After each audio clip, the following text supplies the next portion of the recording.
हम चलते हैं। रुकिए।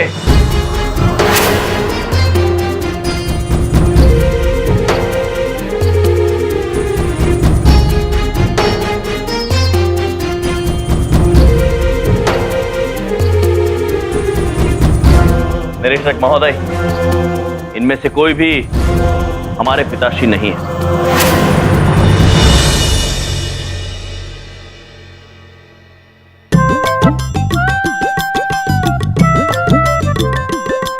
तुम हमेशा गलत वक्त पर ही एंट्री क्यों लेते हो यमराज पुत्र? बबलू पापा, आप तो बबलू के पिताजी हैं, प्रभु के पापा तो है नहीं।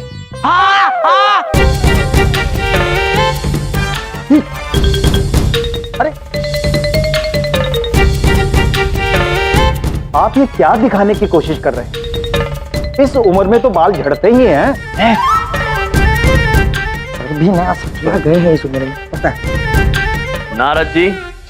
जी महाराज। निरीक्षक जी पर जो भी चमत्कार किया है उसे हटा लीजिए। जी महाराज, अब जैसे आपकी आज्ञा। नारायण नारायण।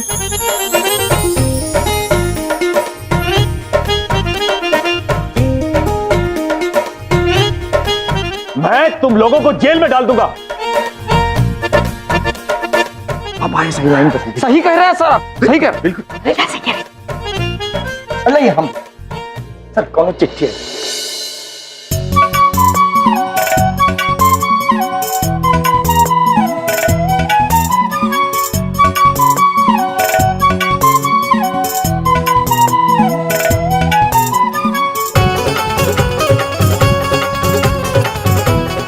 कहाँ पढ़ रहे हैं इतना?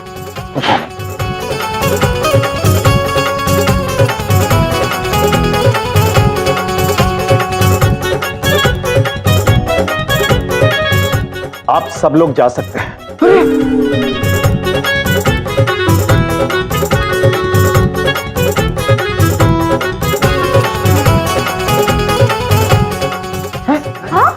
अब क्या कांड कर दिया तुम लोगों ने? बबलू पापा, हमने कुछ नहीं किया है। हाँ, तुम तो कुछ नहीं करते, अपने आप ही हो जाता है सब कुछ। हमने सोने का मूल्य जानने के लिए सरकारी लैब में भिजवाया था, लेकिन लैब वालों का कहना है कि यह सोना इतना शुद्ध है कि इसकी शुद्धता को मशीन में भी नहीं नापा जा सकता।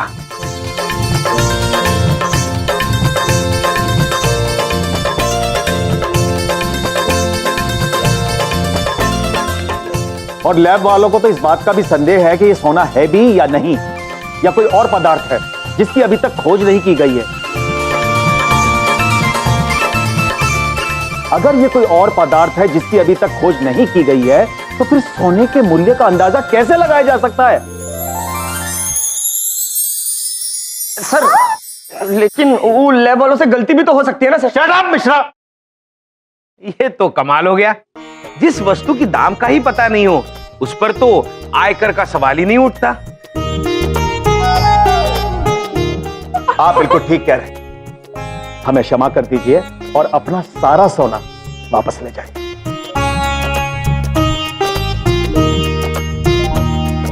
बिंदिया, ओ बिंदिया, मैं पहले ही कह रहा था, अरे ये टॉप क्वालिटी के नंबर 1 के फेकोलॉजिस्ट हैं। ये मैं पहले ही जानता था बिंदिया, क्या क्या पहन के घूमते रहते हैं, सब नकली होगा, मुझे पहले ही पता था। और जरा ये बताना, कौन हो तुम भाई साहब? हाँ? पुत्र, हम नारद जी। नारायण नारायण। एक और फेंकू।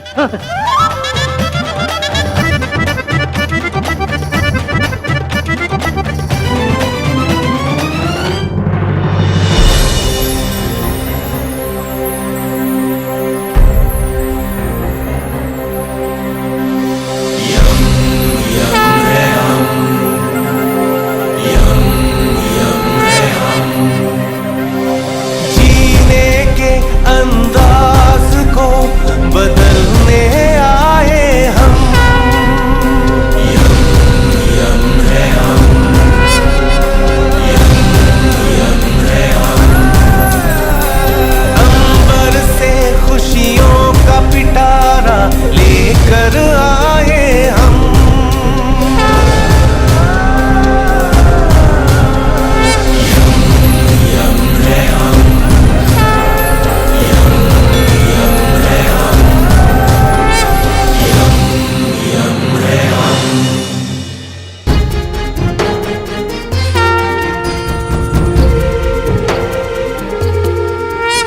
देखिए यम भैया, ये बहुत खुशी की बात नहीं है कि आपका सोना जो है वो सोना नहीं कुछ और है। ये दुखी की बात है? और दूसरी दुख की बात यह है कि हमारी जो क्रेडिट कार्ड का पैसा है 5 लाख रुपए, वो कौन देगा? ओ मिश्रा जी, इधर आइए। क्या है बिंदिया? ओ एक बात पूछे? हाँ। ओ आप चिंता मत करिए, हमरे बबलू पापा आपको पैसे दे देंगे। हाँ? मैं क्यों दूंगा 5 लाख रुपए? दीजिए। मैं क्यों दूं? मेरे पास नहीं है 5 लाख रुपए। बबलू पापा झूठ मत बोलिए, आज हम आपकी अलमारी जमा रहे तो उसमें देखें आप 5 लाख की एफडी कराए। आप ही देंगे मिश्रा जी को पैसे। बिंदिया, तुम मेरी अलमारी मेरी एक्सेस में देखती हो, ये मैं क्यों दूं 5 लाख रुपए? मेरा क्या मतलब बनता है? देखिए बबलू पापा, आप बहुत ही गलत कर रहे हैं। मारो मत। आप ही की वजह से मुसीबत आई है हमरे भैया पर। आप ही दिए थे ना वो क्रेडिट कार्ड, अब आप ही भरिए पैसे, हम नहीं जानते। भगवान, मेरे तो मुकद्दर ही खराब है। पता नहीं कौन सी मनहूस घड़ी थी जो मैंने इनको क्रेडिट कार्ड लेके दिया। मेरी अकल में बट्टे पड़ गए थे। ठीक है, अब जो मेरा कसूर है तो उसका एहसास तो मुझे करना ही पड़ेगा ना। हाँ तो दीजिए पैसे। 1 मिनट रुक जाओ, एहसास कर लेने तो पूरा। लाइए पैसे, लाइए, दे देंगे तुम्हारे पैसे। अद्भुत, धन्यवाद बबलू पापा। अच्छा, ये समझिए कि ये हम पर आपका उधार रहा। जैसे हम छोले भटूरे बेचेंगे, आपका उधार लौटा देंगे। दीदी बड़ी कहना चाहती है कि ये तो आपके सौभाग्य की बात है कि आपको भगवान की सहायता करने का मौका मिल रहा है। अच्छा, सौभाग्य की बात है तो ये भगवान हमेशा मेरा ही नुकसान क्यों करते हैं, ये बता सकती है माते? बबलू के पापा, आज की नहीं लंबे समय की सोच, कर्म किए जा, फल की चिंता मत कर। वाह, तेरे पास फलों का अंबार होगा। हाय हाय। अद्भुत प्रिय, अति अद्भुत। बबलू पापा के पास फलों का अंबार होगा और आज के बाद हम कभी उधार में नहीं होंगे, क्योंकि हम ये बात मनुष्यों से सीख गए हैं कि पैर उतने ही फैलाने चाहिए जितनी चादर हो। आप सबकी एकता देख के हमने भी एक बात सीख ली है कि किसी को बेवकूफ बनाकर कोई चीज थमानी नहीं चाहिए। खुद को तो कोनो फायदा होता नहीं है और सामने वाले का नुकसान भी करते हैं हम। सॉरी बबलू के पापा। कोई भी कार्य करें उसमें संयम अनिवार्य होता है। जब भी कोई कार्य करे, यदि उसमें संतुलन हो तो उससे अवश्य लाभ होता है। ये संतुलन की बात तो आपने बहुत ही बढ़िया कही है। तो इस संतुलन का ध्यान रखते हुए आप सब लोगों से एक छोटा सा अनुरोध है कि हम बेचारे के दादाजी दुखियारे के लिए, दुखियारे के बेटे पिताजी परेशान के लिए और परेशान पिताजी के बेटे हम बेचारे के लिए थोड़ी सी पर्सनल लोन ले लीजिए।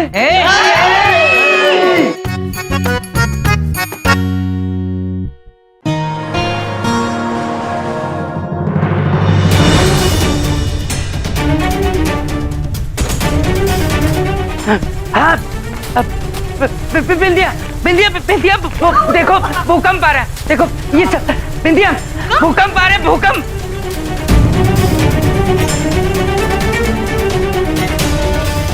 ओ दीदी बड़ी, दीदी छोटी।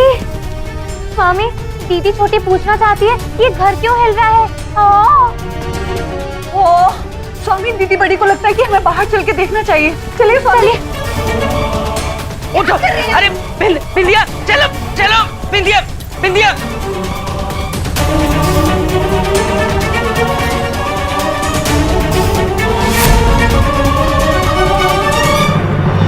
अरे बाहर निकलो, अरे बाहर निकलो, सब भूकंप आ रहा है।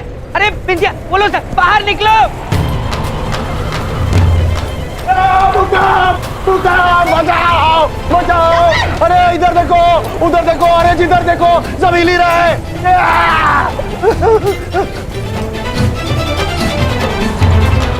अरे तुम चारों क्यों नहीं हिल रहे? भूकंप क्या हमारे लिए आया क्या खाली? बबलू के पापा चाहते हैं हम भी हिले।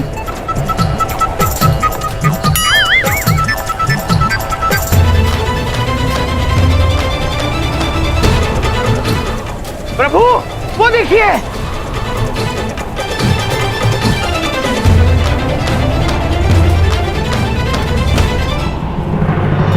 ये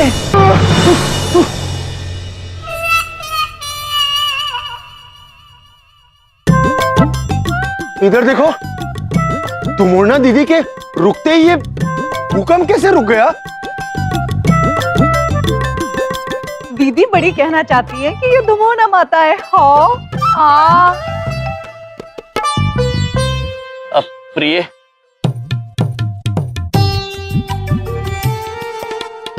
ये अब क्या कर रही थी? ऐसे नृत्य कर रही थी और सब मनुष्य भयभीत हो रहे थे। हमें क्षमा कर दीजिए स्वामी, परंतु कल से नवरात्रि शुरू होने वाली है, इसलिए माता रानी स्वयं हमसे मिलने आई थी। हम उन्हीं के साथ नृत्य कर रहे थे। हद होती है कहानियां गढ़ने की विद्या। दुर्गा माता आई थी, वो इनके साथ नृत्य कर रही थी और ये नृत्य कर रही थी तो इसलिए भूकंप आ रहा था। बड़ी बात नहीं बोल रहा हूँ, इनकी बातें सुन के मेरे दिमाग में भूकंप आ रहा है। मैं जा रहा हूँ सोने के लिए। बातें मारते रहते 24 घंटे। अरे बिंदिया बहन, हम सत्य कह रहे हैं, आप हम पर विश्वास क्यों नहीं करती? माता रानी सच में हमसे मिलने आई थी और देखिए, दुर्गा माँ आप सबके लिए कंदमूल फल भी लेकर आई है।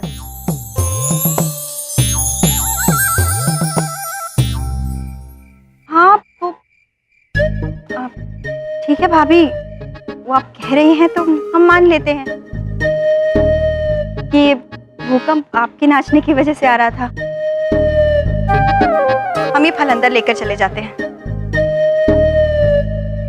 अब लेकिन भाभी का है कि अब ना, अब बस नाचिएगा मत। हाँ हाँ हाँ प्लीज।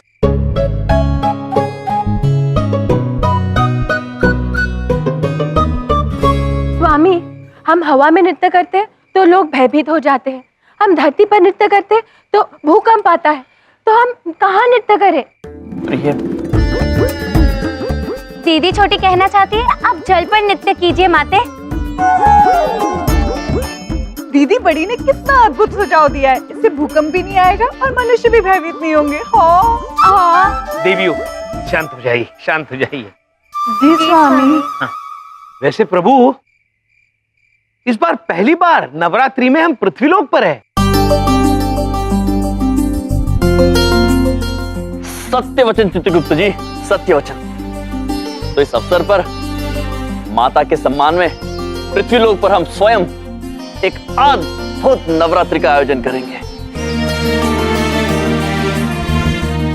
और यह आयोजन इतना अलौकिक होगा कि माताएं देखकर प्रसन्न हो जाएंगी और उनके भक्त अचंभित रह जाएंगे। दीदी छोटी कहना चाहती है तैयारियों में हम आपकी मदद करेंगे। इधर देखो, इस शुभ काम में मैं भी आप लोगों के साथ हूँ। अद्भुत चमन पुत्र, अद्भुत। तो आइए इसी बात पर सब साथ मिलके कहते हैं जय माता दी।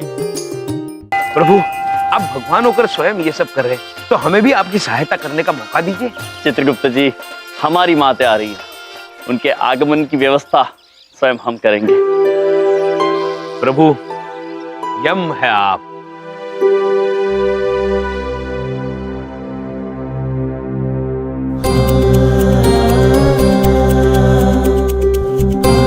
चित्रगुप्त जी। जी प्रभु। तैयारी हो गई। वाह, अद्भुत सजावट की है आपने। प्रभु के लिए प्रशंसा ताल। धन्यवाद चित्रगुप्त जी, धन्यवाद। बस अब माता के आगमन की प्रतीक्षा है। जी। अरे यम जी, अरे वाह यम जी, कमाल कर दिया आपने तो। इधर देखो, उधर देखो, उधर से आएगी माता की मूर्ति जो ऑलरेडी तैयार हो चुकी है और ट्रक में निकल भी चुकी है। अद्भुत चमन पुत्र,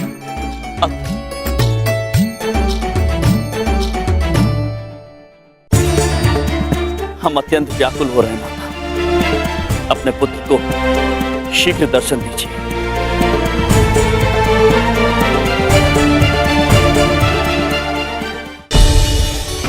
यम के हृदय में हमारे लिए ये भक्ति देखकर हमारा मन भावुक हो गया है। यमराज जब यमलोक में थे तो हमारे सबसे प्रिय थे और धरती पे हैं तो और भी। इसीलिए हर वर्ष की तरह इस नवरात्रि के बाद हम यमराज को वरदान देंगे कि उनका वर्चस्व युगों युगों तक इसी तरह बना रहे। नारायण नारायण। प्रणाम दुर्गा माते। प्रणाम माता सरस्वती। प्रणाम माते लक्ष्मी। नारद जी यहाँ आए हैं तो किसी कारणवश ही आए होंगे, बताइए नारद जी। नारायण नारायण। माते, आज यहाँ हम किसी कारणवश नहीं आए, परंतु हाँ, ईर्ष्यावश जरूर आए हैं माते। माते, हमारे हृदय में भी आपके लिए उतनी ही श्रद्धा है जितनी यमराज महाराज के हृदय में है, परंतु आप वरदान सदैव उन्हें देती हैं, हमें नहीं माते। नारायण नारायण। नारद जी, आप हमारा स्नेह पाने के भी योग्य हैं और आशीर्वाद भी, किंतु पूर्ण श्रद्धा से भक्ति करने के लिए अत्यंत साहस की आवश्यकता होती है, जो केवल यमराज में है। नारायण नारायण। माते, हमारे हृदय में भी यमराज महाराज के लिए अत्यंत स्नेह है, परंतु माते, इस विषय में हमारी विचारधारा कुछ भिन्न है। शक्ति की असली परख तो विघ्नों से होती है माते। आप हमें अनुमति दीजिए माते कि हम यमराज महाराज की भक्ति में विघ्न डालें, फिर माते शायद आपकी भी विचारधारा बदल जाए। नारायण नारायण। क्यों माता, नारद जी को भी तो अवसर मिलना चाहिए अपनी भक्ति दिखाने का। ठीक है नारद जी, यदि आपके हृदय को यमराज की परीक्षा लेकर ही शांति मिलेगी तो यही सही, अनुमति है। नारायण नारायण। धन्यवाद माते, परंतु माते, यदि यमराज महाराज इस परीक्षा में विफल रहे तो आपको सिर्फ और सिर्फ हमें ही वरदान देना होगा। नारायण नारायण। अवश्य नारद जी, अवश्य। नारायण नारायण। क्षमा चाहते हैं यमराज महाराज, परंतु भक्ति की परीक्षा तो हर युग में हर किसी को देनी होती है, परंतु ये परीक्षा इतनी आसान नहीं होगी। नारायण नारायण।